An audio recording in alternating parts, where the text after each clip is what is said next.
You're listening to Gradient Dissent, a show about making machine learning work in the real world, and I'm your host, Lukas Biewald.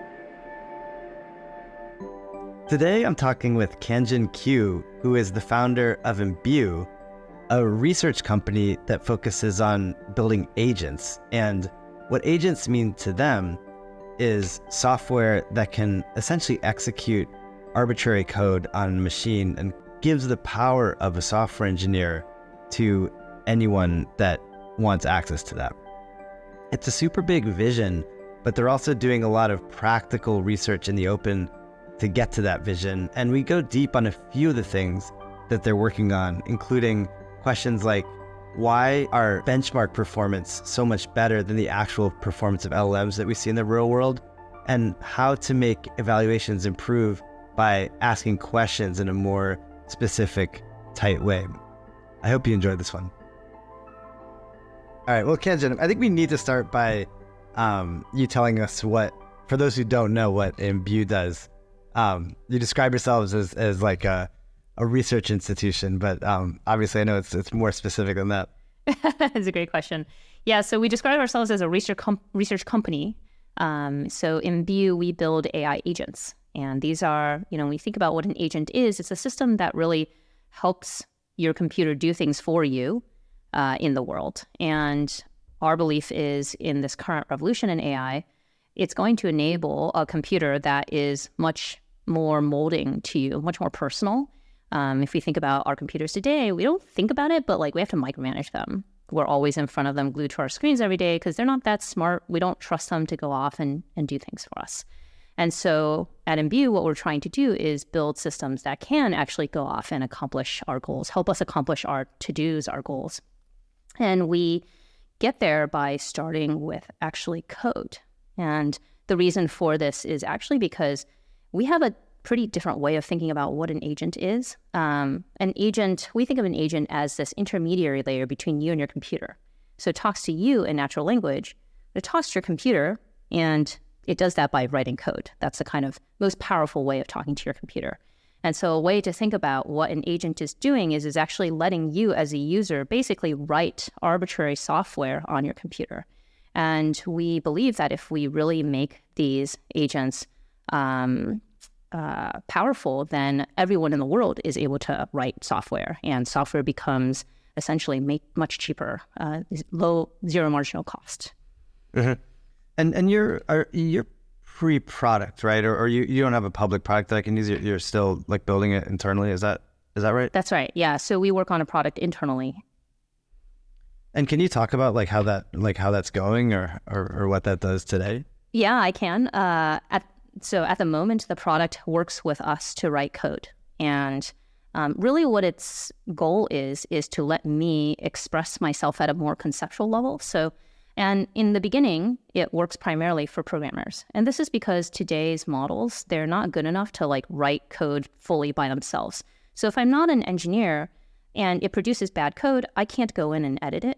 And so as an engineer, I can go in and edit it and make sure that it actually works. Over time, our goal is to make the capabilities better so that it can less and less technical people are able to use it over time to help accomplish our to-dos. So concretely what that means is it works with me to accomplish to-dos in my code base, whether that's writing functions or things like that.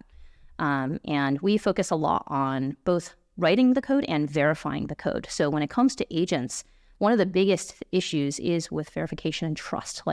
How do I trust that this thing actually did the thing I hoped without any crazy edge cases or really minor really subtle errors?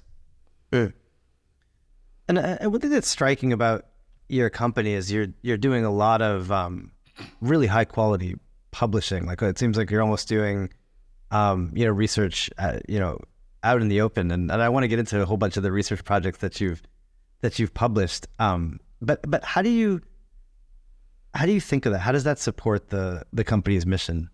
Yeah, so fundamentally, kind of the mission of the company is to make the power of computing much more accessible to everyone, and much more powerful as well. And, as I mentioned, we micromanage our computers today. I think computing's potential is really vastly underexplored. And part of why we publish is to kind of, in this in this frame of we want to use computing to really empower people. We want to distribute the power of computing to people.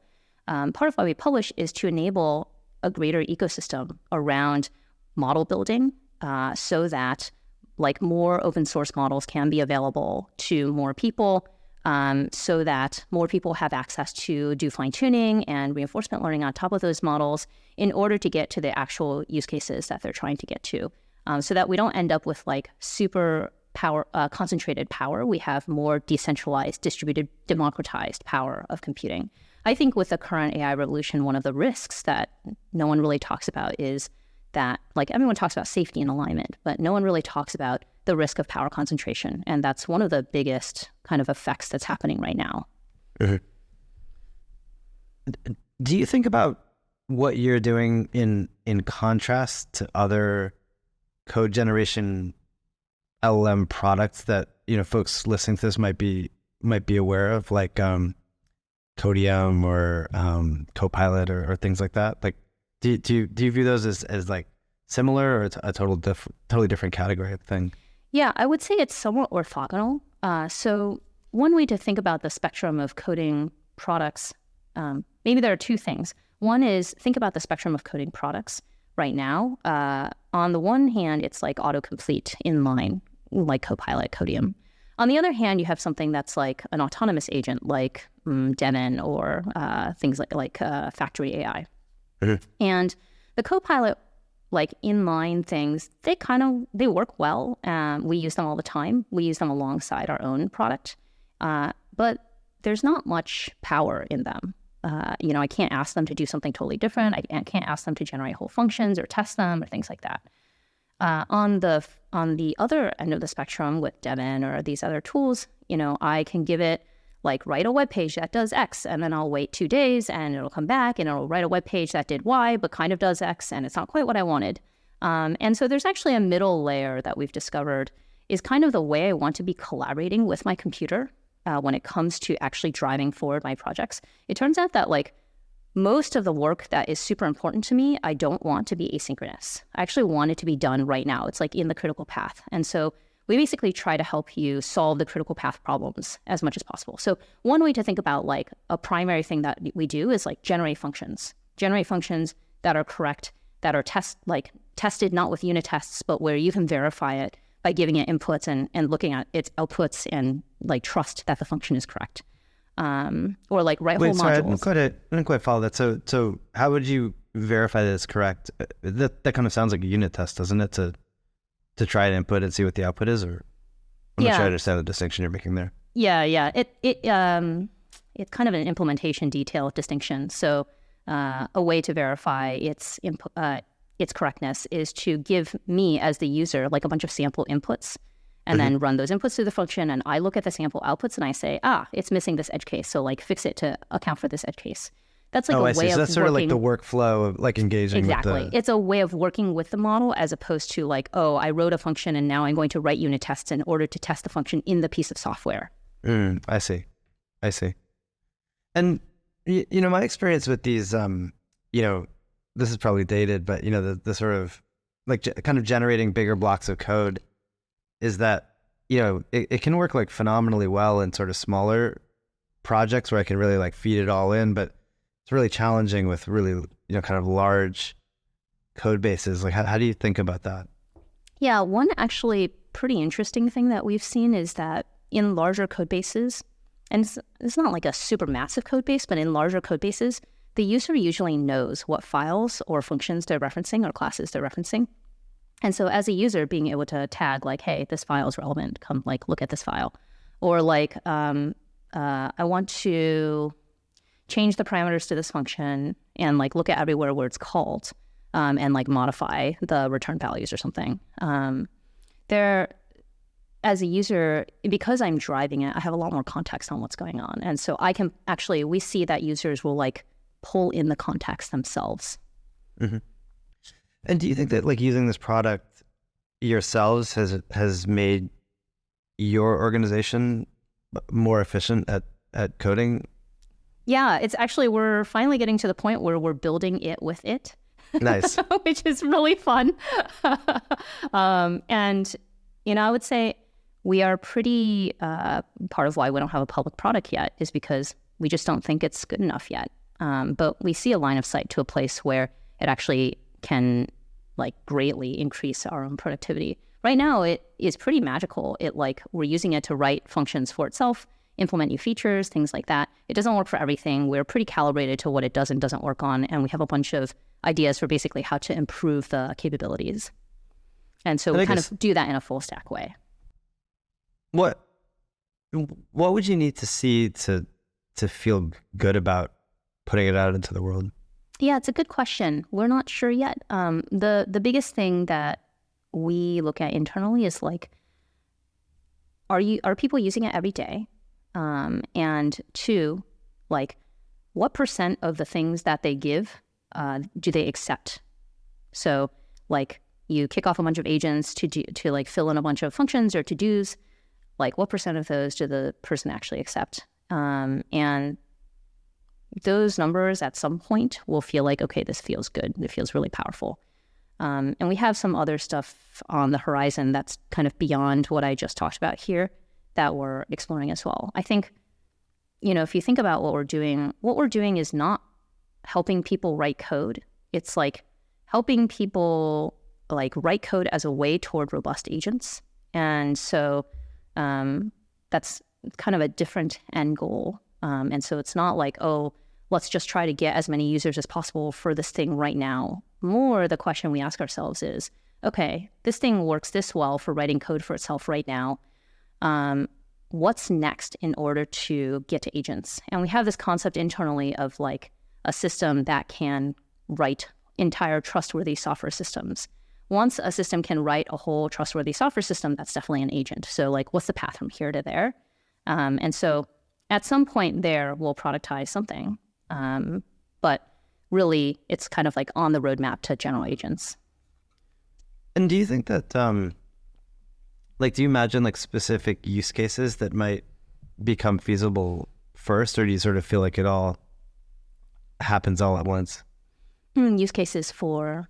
Allowing people, like you're saying, like, your goal is to get your software to, I think if I understood correctly, to generate kind of complete applications. And I sort of imagine there's a lot of different, applications. Like I'm occasionally able to get GPT-4 to generate, simple applications. Like my friend wanted to know like which side of the airplane to sit on to be out of the sun, based on like lat long coordinates, and it like nailed that one, like first try. But like hopefully to replicate weights and biases would take a little longer. I guess like how do you have some sort of like sorting of the complexities applications? Do you have like initial applications in mind that you think you might go out with first? Like how do you think about that? Yeah, definitely. I would reframe what we're trying to do a little bit differently. We're actually not trying to, as a product, help people build whole applications. That's nice. That's a nice side effect.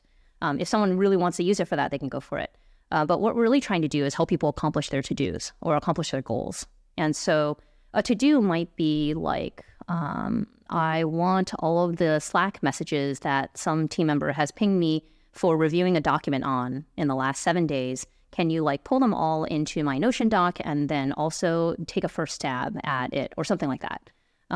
That's like a thing that's on my to-do list. It has to write software to accomplish that thing. That software might not be robust. Maybe it's a one-time thing, but maybe that software does need to be robust. Ideally, it would be able to do something like that. To your question of, is there a spectrum? There's definitely a spectrum. So there's, the spectrum is kind of from like smaller to larger or more hard-coded to less hard-coded or, something like that. So right now, I can pretty easily use it actually to write like really small apps. Right now, it's like mediocre at API integrations, like not good at testing them. But I could see a future in which like that's like a very solvable problem. Once I start getting to, this is why the user base matters. Like if I'm a software engineer, I can use these things right now for like building the Slack bot that I just said. It's going to still take some time. Maybe it'll take like a day or 2 days or something like that if I really wanted to get it done. and I think like that's kind of like the initial set of use cases is like people who are fairly technical spending some amount of time building like small to medium sized things or using it in their everyday workflow. But as we get to less technical people, that's where we start needing better capabilities. So for the same app, like make a Slack bot that does X, if I'm less technical, it might take me much longer. It might take me more than 2 days. Or I may never be able to do it because I don't know how. So in that situation, maybe things like a pre-built library of components or something like that the agent already has access to would allow that kind of unlock that next step. So we do think about basically kind of the sequencing is really like a type of user expansion and also complexity of to-do item expansion. But so you imagine starting with kind of the most technical users and expanding to less technical users? Yeah, exactly. Right? I see. Yeah. Even though maybe a less technical user might have a lower bar for usefulness, right? Yeah, we definitely have seen that. There's a class of engineer who will not be excited to use these tools because they want to understand every function that's written, or they're working on a type of application. Like a lot of our model training code, like we just can't use this at all. Like PyTorch, just like too finicky. There are too many details, too easy to introduce bugs that you'll regret for a long time. And so for that kind of stuff, I think that's like a late adopter, like super late adopter set of things, category of things. But we have seen like one of our team members who's on the recruiting group here, she built a Hacker News kind of watcher bot because there are certain types of candidates that we would love to hire and they post certain types of things on Hacker News. And so she'd like to be notified when that happens. And she last coded like 10 years ago and she was able to throw something together. It was super cool. And so that's like an example of a less technical person. She's got a use case. It doesn't have to be a robust piece of software. It's already starting to work. So yeah, to your point, it's not like a perfect, mix of things. But I think the general thing is we want to make the systems better at like more robust. We kind of call it last mile reasoning. So all of these things around like figuring out if it's correct, like it being aware of whether it needs to ask you questions or whether it's making the right decisions or whether it's writing correct code. Like all of that is necessary to like make someone be able to do this without micromanaging the process. And is that the things you described, like do you feel like that is sort of like the breakthroughs needed to make a product that you're proud of? It's like verifying correctness and understanding where you need to ask questions. Are there like other pieces that need to be improved to get something out the door? Yeah, it's a good question.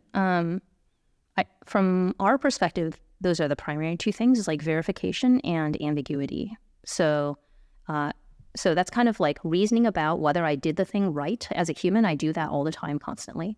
And then ambiguity is like reasoning about like, do I have the right information for this? Like, where do I need to go learn more before I start doing something? Okay, now that I did something, I'm now confused about the goal. Maybe I should like go back and fix the goal, or I should ask the user about the goal, or something like that. So it's not perfectly clean, but those are the two categories. And I guess how are you like approaching these categories? Like, is the main thrust of the improvements through? I could imagine like a completely prompt oriented strategy. Is that what you're doing? Is that like where you think the meat of the improvements will come from, or what do you think? That would be if only, but no, that would be much cheaper. No, unfortunately, just writing good prompts doesn't like help a ton with verification. The current public models are not super good at verification for a variety of reasons, but we have found that so you can do some, we find that like RL is helpful for a bunch of stuff on top of either our own models or open source models. We try to work on directions toward verification and ambiguity, like better verification, better ambiguity that are complementary to what public models are going to improve at automatically. And like, so public models, they'll get better at code generation in various ways. We can prompt them to improve their quality of code. We can fine tune them to improve their quality of code, to be in our style guide, et cetera. But the internal research is much more around, how do we get these like last mile pieces correct? And that piece is verification through custom models. Did I understand that right? Yeah, it's a good question. So under verification, there are a ton of pieces. It's not so simple. It's not just custom models. The thing I mentioned about the user looking at the inputs and outputs, that's like an example of verification, but it's at the user level. Then there's like verification at the like model level. So doing reinforcement learning to make the model better at verifying whether the output generated was correct. There's also verification at the like code evaluation compiler level. There's like, various forms of verification. So yeah, it's like a bucket under which research and product development falls. And you say that like open source LLMs and public LLMs are not good at this kind of verification. I'm imagining the verification task here is like, I wanted this. Like, is this like giving me what I wanted? Is that like a good summary of like what verification is? You're like sort of looking at an input and output and checking if it is like matching the intention. Yes, I wanted this. Did it give me what I wanted? And why would why would a general purpose LLM not be good at that? Yeah. So part of it probably is that there's not a lot of data sets around verification on the internet. So there's a lot of code on the internet, but there's not a lot of like, okay, this was the prompt that the user had, and then here is like the code that was generated, and then here's like an evaluation of whether the code is correct, and here's like a explanation of how the code had these bugs, and then now here's like a regeneration. That kind of trace doesn't really exist. So you could create that kind of trace and fine-tune your models on it, or do RL. That's one potential hypothesis. Yeah. I was going to ask, so, I saw on your website, you open sourced, it seemed like you not just open sourced the model, but you were really kind of open about how you trained a foundation model. Can you describe, what that was, and what was the purpose there to do this kind of verification?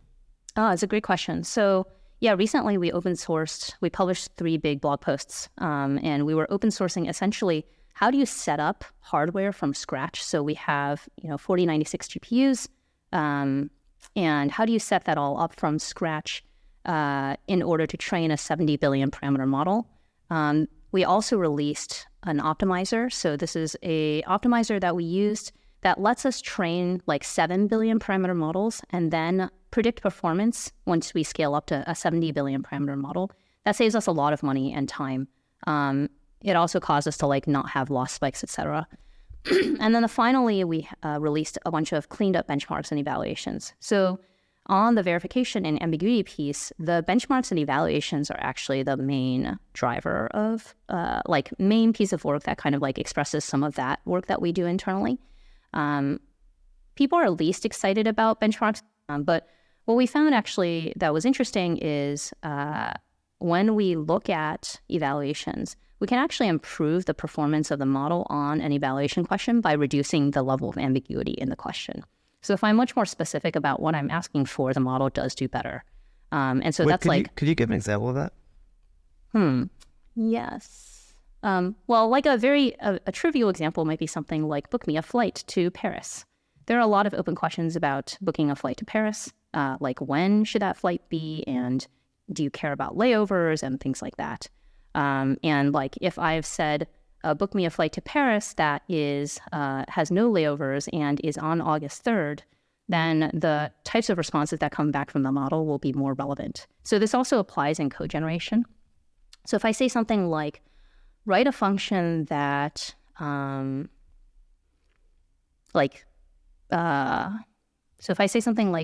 a function that solves Scrabble.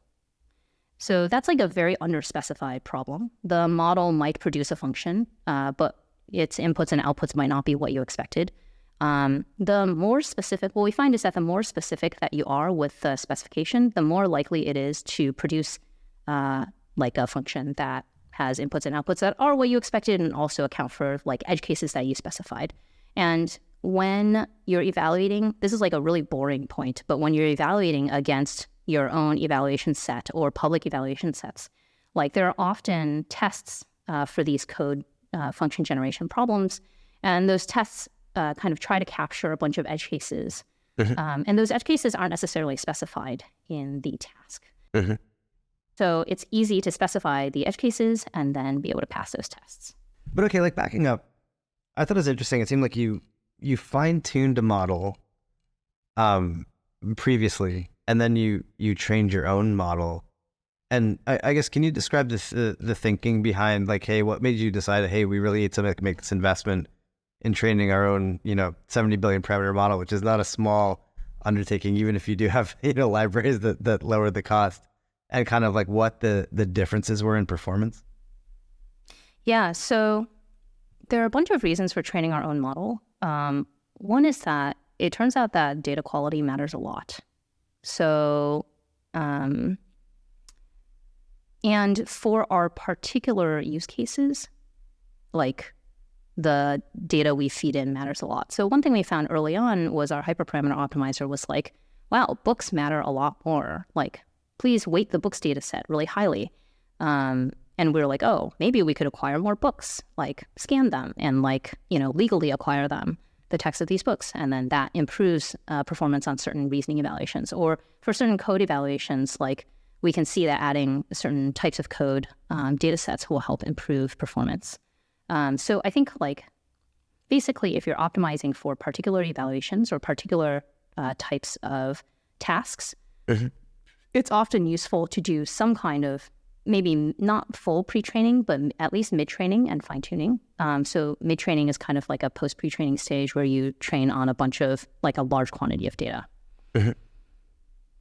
And you can actually improve task-specific performance that way. And I guess, can you say how much it costs you roughly to train the 70 billion parameter model? I mean, you're pretty open with the specs. Do you have an order of magnitude? Someone can derive from the specs how much it costs. All right, fair enough. Yeah. I'll give it a shot myself and put it in the notes. But I guess one of the knocks on sort of or one of the challenges of building your own model is to sort of stay at the state of the art. You probably need to do it again and again and again, right? As hardware gets cheaper and these models expand. Do you plan to do this again? Were the results sort of different enough that you would definitely kind of continue to invest in having your own foundation models here?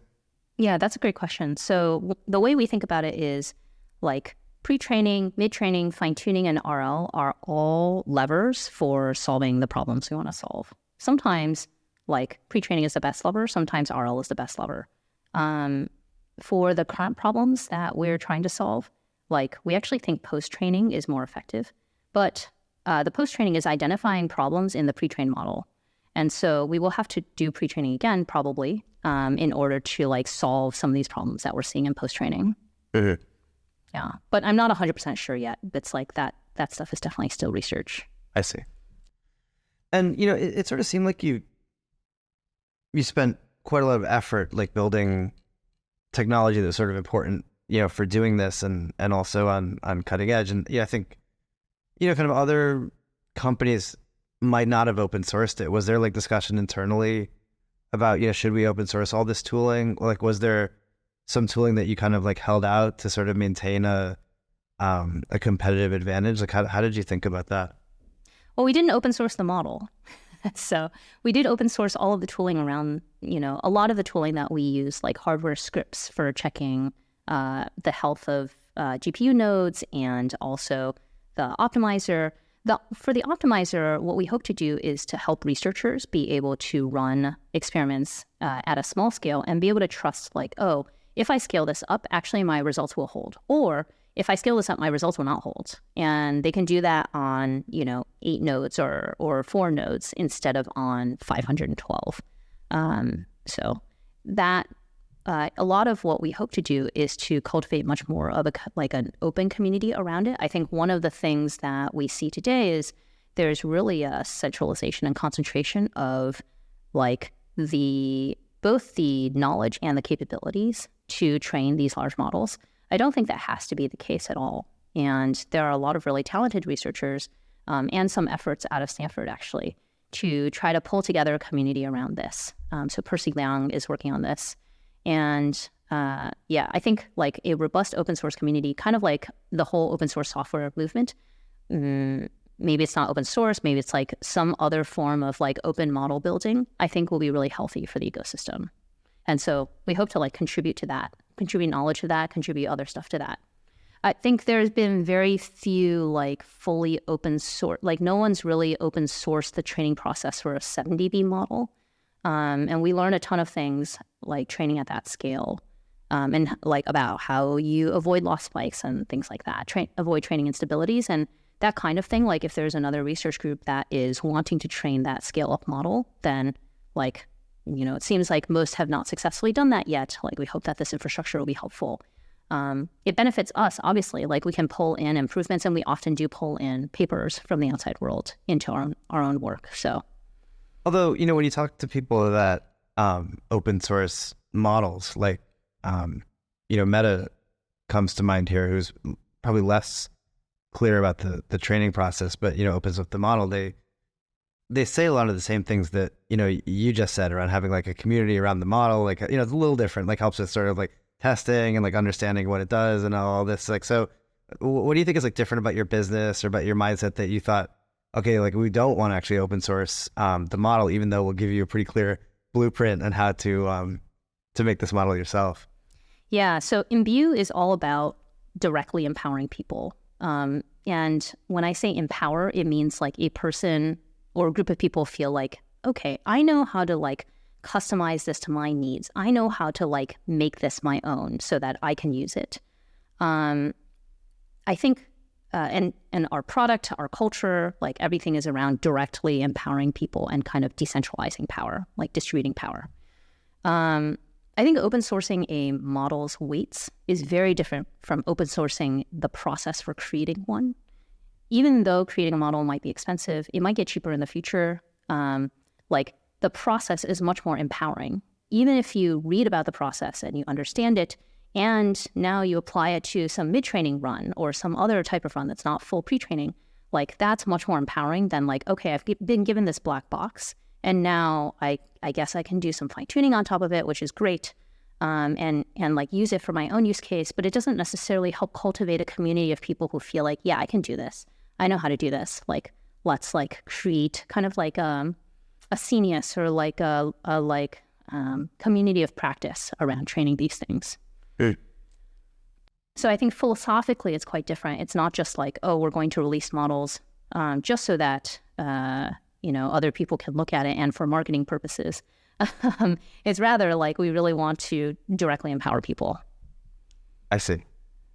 And I guess do you plan to continuously train new models like this? Like will you make a bigger one? We will if we have to. I think we try to avoid pre-training models as much as possible, to be honest. It's a lot of work. It is, you know, as you said, like it's a lot of work to keep training the latest model. And so long as really good open source models keep coming out, we're going to use them and like apply all of our post-training stuff on top of them and kind of like get a bunch of stuff for free. But, you know, it's probably likely that at some point that might taper off. And so at that point, we'll probably do pre-training again.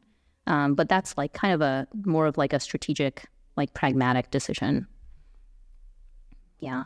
But ultimately, I think our focus is really on the end goal of making agents. So I think, you know, whether we're doing pre-training or mid-training or fine-tuning or RL, it's all for like, okay, how do we actually get these systems to like robustly reason? So like verify that they're correct and be able to kind of, don't really know exactly how to articulate it, but like this kind of like last mile reasoning, like being able to know like, okay, yeah, I did properly reason through this. Mm-hmm. It's kind of funny, right? Because it's like hard to find these days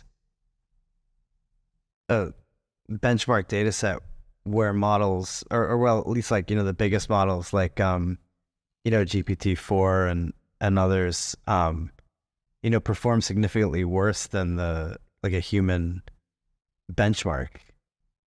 I mean, it's actually kind of kind of striking. So like where are they? Like if you want to create a benchmark that these models would fail on, how would you go about constructing that, or sort of like what's sort of left in the power of the models between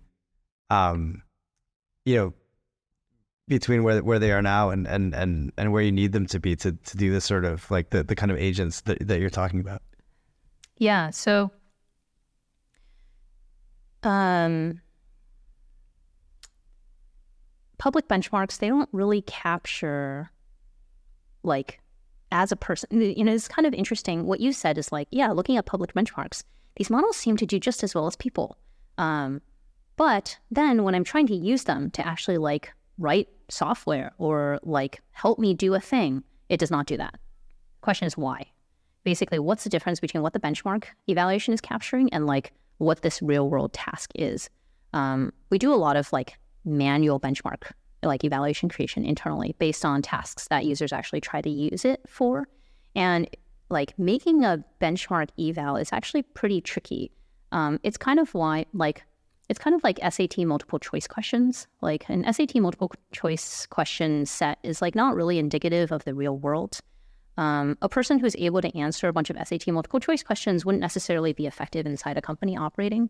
There's a lot more context and kind of judgment and like understanding the situation, understanding edge cases, being able to like do multiple iterations on the thing. Just like the real world has way more complexity than what these benchmarks capture. So yeah, I think there's this like big gap between what they're actually useful for and what the benchmarks capture. Maybe a more useful answer to your question is like an example of a type of evaluation that people don't do a lot of is like mocking up APIs that you can now call.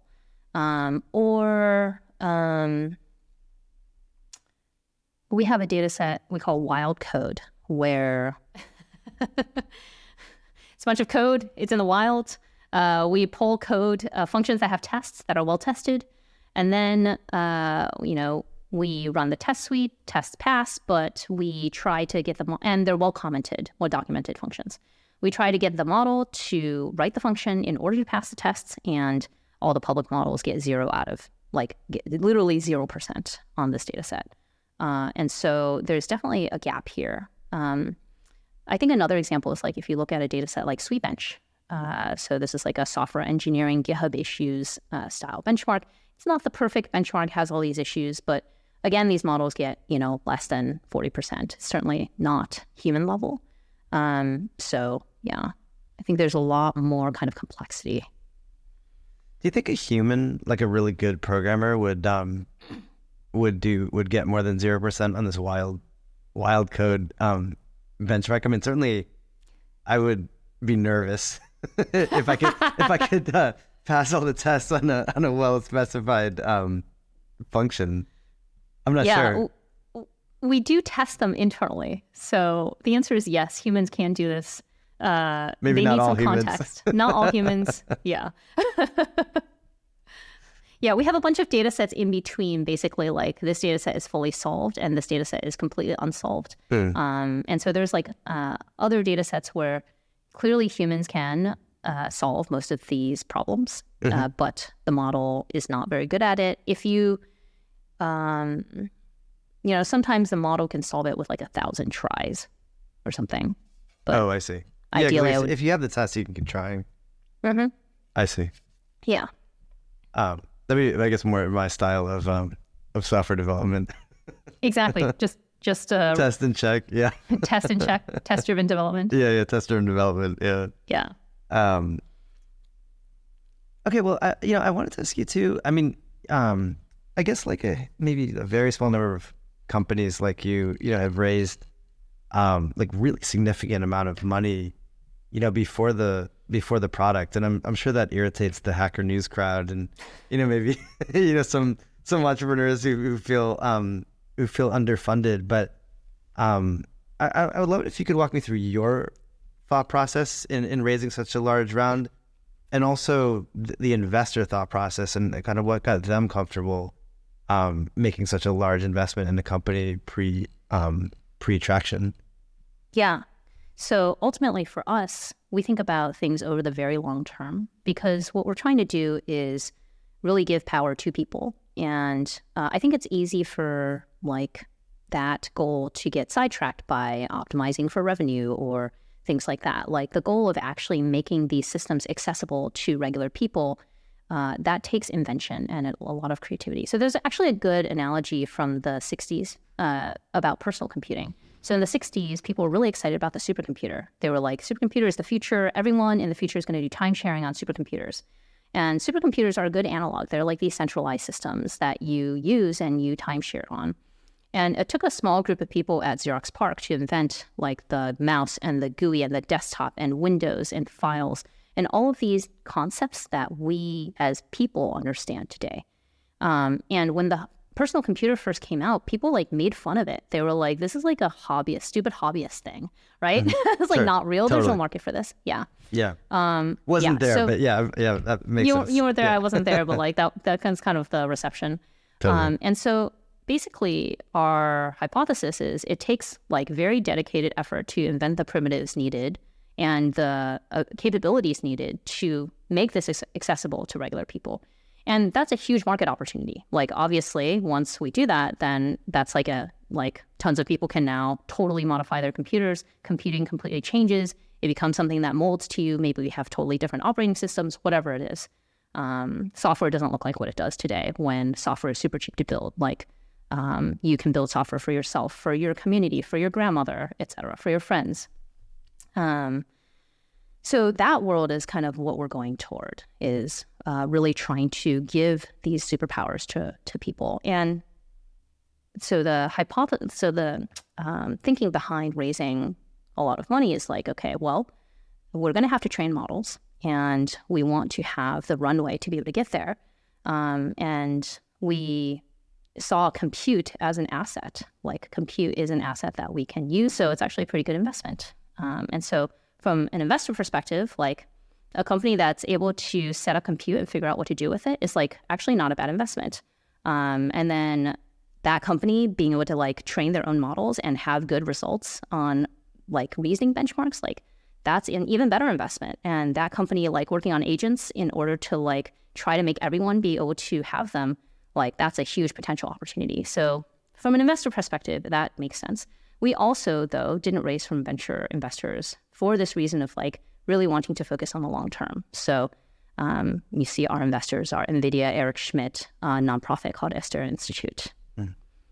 Did you feel, we can take this out if you don't feel comfortable asking, but I'm just curious, okay. as a fellow entrepreneur, did you feel afraid at all? Like I feel like I look at some of these companies that did that, and it sort of feels like there's these really kind of public humiliations that I think of, and I think it would make me, feel kind of afraid. Was that something you experienced at all in doing this, or? Yeah, did I experience fear? Definitely. Like, it's definitely a scary amount of money to both raise and have. Like, even the interest on this amount of money covers a lot of our burn. But it felt important. Like it was definitively the right thing to do. We had the opportunity to do it. Our strategy made sense. Like we were acquiring an asset that had value. And like, yeah, it felt correct. But it was definitely a really big bet. And I think in retrospect, definitely the right bet. Okay, well, to take things in a totally different direction, you have a podcast too where you interview really technical, interesting people. And I was kind of curious, what prompted you doing that? And also what do you feel like you've been learning from these interviews? Like are there particular things that really stand out that you've kind of taken from this process of interviewing all these very, very technical people? Yeah, 100%. So we have a podcast called Generally Intelligent, and we interview researchers mostly. And these are mostly machine learning researchers, although we also recently interviewed a researcher who studies power and power in technology and how technology affects power distribution. The really interesting thing about interviewing researchers, we asked them basically where did they start out, how did their ideas change over time, and I think one of the main things I know from scientific publishing is the paper is just a kind of snapshot into a very surface level of your ideas. All of the core intuitions, what I call the generating functions of your ideas, are inside of you. And by doing this podcast, basically what I understand is basically what are people's generators for their ideas? What are their hypotheses, theories, the way that they see the world? How does that lead them to have the ideas that they have? And that's super helpful for us in terms of triangulating okay, this is a direction or a hypothesis, or kind of like an inkling of a thing that might work. Or like, this is a direction that, even though this person is excited about it, clearly has no promise. I can get a deep sense of that from a long, detailed technical conversation, where I definitely can't get a deep sense of that from reading all of their papers. Interesting. So in that conversation, you're able to kind of assess if their ideas are good or not? It's more, I can assess their intuitions and what is driving them, and kind of their own level of confidence in some of these ideas, and get some sense of kind of what feels potentially promising to investigate. It's not like a judgment of like, oh, your ideas are bad or something like that. But, sometimes ideas will have to be expressed confidently in a paper, but the person actually has a lot of doubts about the idea. They understand it cannot be scaled. It only works for toy settings. We shouldn't use it for XYZ. Or they might have a way of seeing their paper that's actually not what the paper talked about. And so they have some core insights about what the paper is actually about that they don't express in the paper. I've seen this a lot. Totally. I think the paper writing format that we have is not, in machine learning especially, is not necessarily useful for expressing these deeper intuitions, because they feel very speculative. Especially if you're not used to it. I think it's if you've done it a lot, you can kind of read between the lines and find this, but it's an incredibly weird. I find the blog posts often much easier to parse because it's a more free form. Totally, yeah. And even the blog posts, both reading between the lines and the paper, and also the blog posts, I think it's still hard to really understand a person's intuitions that are driving their conclusions. What is their view on the world that's causing this? And I think we get a good sense of that from the interviews. That's so cool. So you do these interviews for your own understanding of research? Yeah, of the field. Oh, very cool. Yeah. Do you have a favorite interview? Ooh. I shouldn't judge my podcast guests. I'm just kidding. One of your favorite interviews that I should watch first. I actually think Jim Phan's on foundation models of embodied agents was pretty fun and interesting. Oh, cool. Noam That Brown's, does sound fun. Yeah, Noam Brown's is on, so Noam did Cicero, which is human level performance on diplomacy. And he has a bunch of thoughts on reasoning and just super interesting intuitions. So that's also a really good one. Very cool. Yeah. Awesome. Well, really appreciate the conversation. Appreciate your time. Thank you so much. Yeah, thank you, Lukas. This is super fun. Thanks so much for listening to this episode of Gradient Dissent. Please stay tuned for future episodes.